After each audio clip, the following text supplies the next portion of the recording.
கர்த்தர் உன் நடுவில் இருக்கிறார். ஆமென். கர்த்தர் உன் நடுவில் இருக்கிறார்.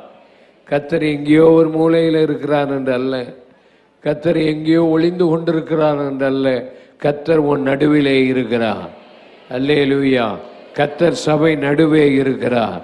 அல்லேலூயா. கர்த்தர் தம்முடைய பிள்ளைகளின் நடுவே, உன் குடும்பத்தின் நடுவே அவர் இருக்கிறார். உன் தொழிலின் நடுவே அவர் இருக்கிறார்.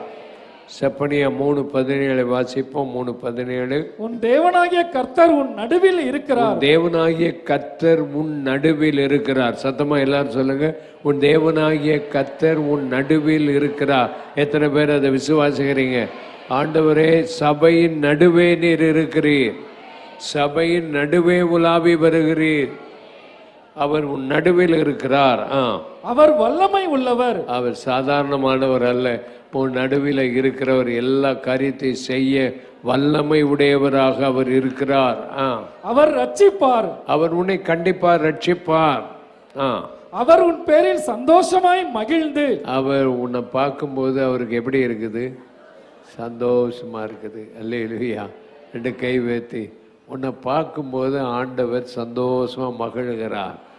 என் மகா, நான் தெரிந்தெடுக்கப்பட்டவள், நான் மீட்டெடுத்தவள், நான் இந்த உலகத்தில் எத்தனையோ பேர் இருந்தாலும் நான் இவளை தெரிந்தெடுத்திருக்கிறேன்.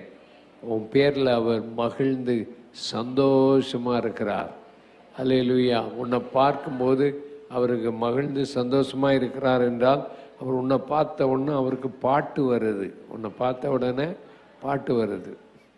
சில உலகத்தில் உள்ள ஆட்கள் உன்னை பார்த்த உடனே பொறாமப்படுவார்கள், உனக்கு விரோதமாக பல காரியங்களை பேசுவார்கள். ஆனால் நம்முடைய ஆண்டவர் நம்ம பார்த்து சந்தோஷப்படுகிறார். சந்தோஷமா வாசிங்க.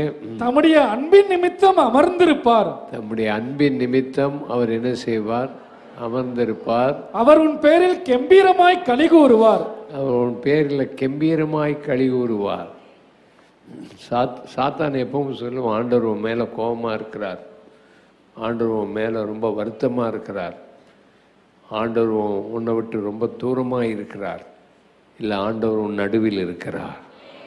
ஆண்டவர் உன்னை பார்க்கும்போது சந்தோஷமாக இருக்கிறார். ஆண்டவர் உன்னை பார்க்கும்போது அமர்ந்திருக்கிறார்.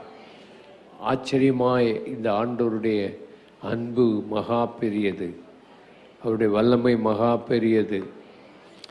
அவர் உனக்கு வைத்திருக்கிற ஆசீர்வாதங்கள் மகா பெரியது.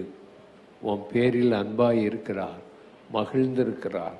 உன்னை பார்க்கும்போது களி கூறுகிறார், பாட்டு பாடுகிறார். அது உண்மையான அர்த்தம். உன்னை பார்க்க